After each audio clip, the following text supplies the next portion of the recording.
Why is the duplex project $20,000 over budget for the rehab? What are we expected to make and what's our cash on cash return on this? And I'm also going to try something a little different. We'll vlog my morning. We'll see if you guys like it. But first, coffee.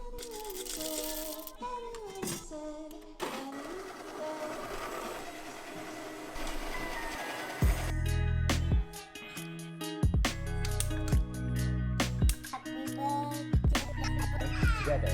1, 2, 3. Okay, can you just first of all, for that coffee sequence, because that, takes a little bit of effort.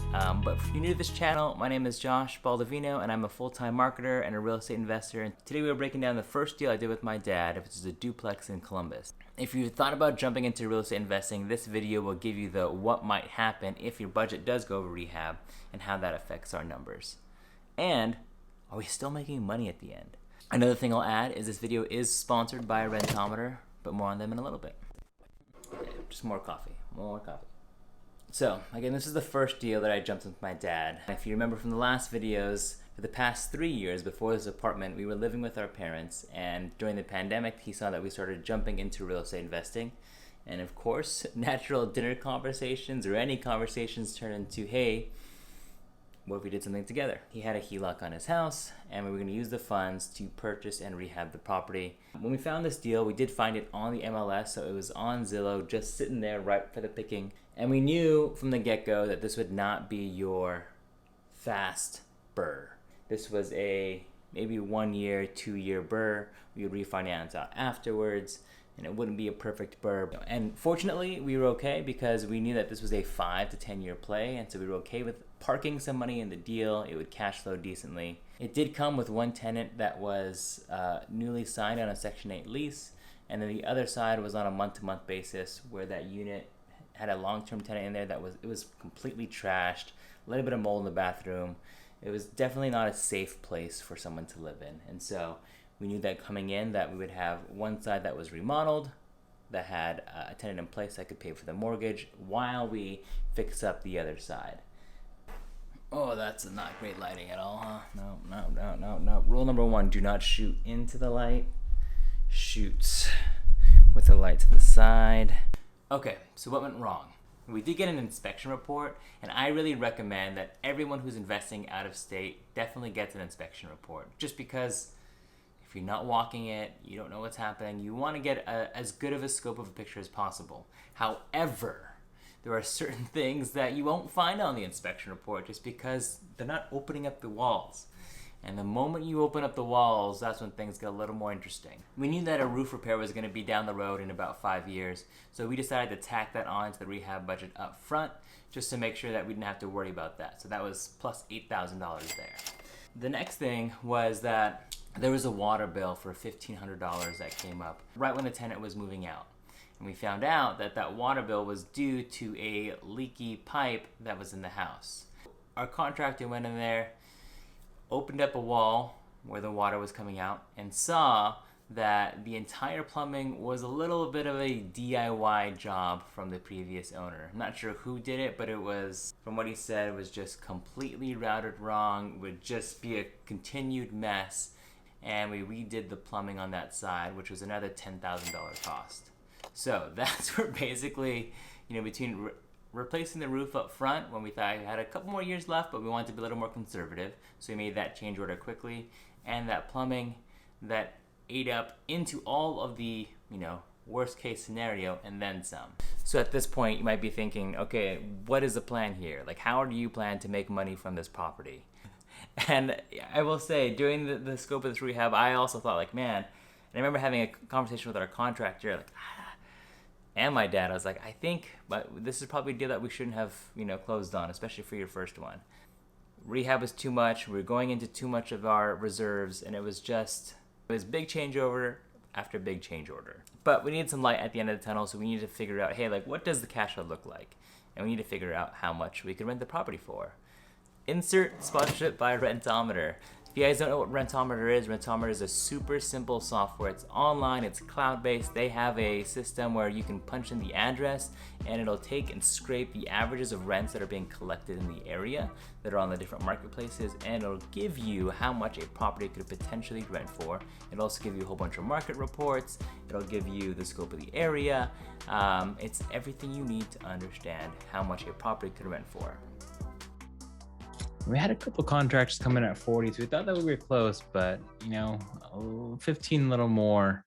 The interior was just, not in a great condition. There's holes all over the place. Windows needed to get replaced. This bathtub, I don't even know how that even worked or functioned at all.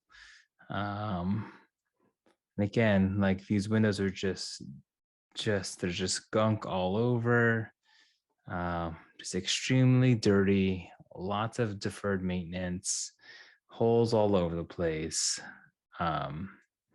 Here's was the kitchen cabinets, and it was just, this is rough. So this was all new windows, new roof, new kitchen.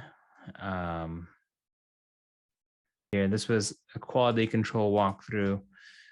So we ended up getting this frame repaired. Kitchen looks a lot nicer now. Here's a dining area. The vents are getting filled in. Again, most of these are some quality control from our property management at Roost, just to make sure that we're getting everything we need addressed. So he's actually taking pictures more of the problems than anything. But here's now the living space, which looks a lot better. Brand new windows all throughout the house, by the way. And so definitely a lot cleaner. These got painted here.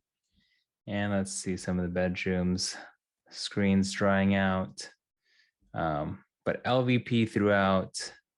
We got some covers for this doorknob area here. So what would we do differently? Man, so there's so many different things that we do differently, right? One is, we had initial gut feeling that this project may be bigger than we thought. And, we probably should have actually went with that. That was one. So kind of go with your gut feeling. There's always going to be more deals. Don't try and force this one. And I think we did try and force this one a little bit. Number two, plaster walls. Man, there's plaster walls again. I don't know if I would do another deal with plaster walls. I think it's harder to repair and it's a little more dated and there's a lot more work. So that was my lesson learned there. The next thing is have big reserves. So luckily, right, we do have some reserves to where we could have we were able to afford these overages. But ordinarily, I don't know.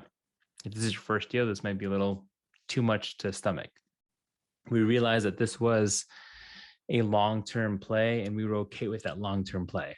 For your first deal, say you have $60,000 for your total budget, whether that be acquisitions, rehab, whatever it is, spend, 60% of that. So spend 40 grand.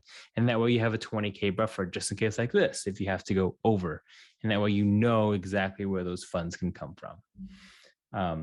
All in all, like I'd say, is we knew that this was a long-term burr.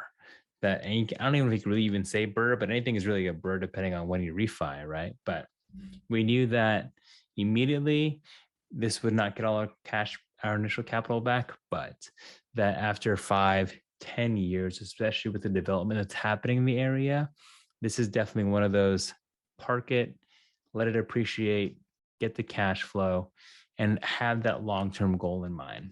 So let's go through the numbers here. Again, we went purchased for 175, put in roughly about $54,000 in rehab. All in project cost is $234. And there was actually a comp that sold basically same exact square footage, it was a duplex, same exact everything, even to the level of finishes that just sold for $225 a couple weeks ago. And there's a number of those. So definitely think we're around the 225 range. And I estimated here, say we refinance this in another year, we could potentially refi this now. And that's maybe an option that I'm going to explore just to get some of that initial capital back out. But after we refi and say it appraises for 225, our monthly expenses would be roughly about $1,600 a month. We do have a Section 8 contract right now to fill in this vacancy. for about $11.50, and they move in a couple of weeks. So with that all being said, our gross net income would roughly be about $2,300, and our monthly cash flow on this unit would be $628. And a total cash on cash return after our cash invested is about 12%. So solid base hit, not a home run, like I said, but definitely something, especially as the area appreciates, that I'm sure in 10 years we'll be okay with. Let me know if you have any questions on this below. Again, I tried to vlog a little bit today, but man, it was kind of a whirlwind. So maybe you got a little bit of the morning, and then after that, it was just coffee into the rest of the day, which was extremely difficult. So as always, I hope that you enjoyed this video. Again, I'm trying to show you exactly what the goods, the bads, and just what I'm thinking through as I go through each of these projects. If you made it this far, let's just go ahead and I want you to comment down below, in for the long term. In for the long term. You know, those small little ones for you who've made it this far, you guys, you know, cheers to you guys. My beer is empty. Definitely long Friday already, but I appreciate you all. Thank you, Rentometer, for sponsoring this video. Make sure to click their link down below. Run your next deals through them. They help support me. You can help support me by supporting them. It's all a good thing. And I will catch you guys on the next one. Cheers, you guys.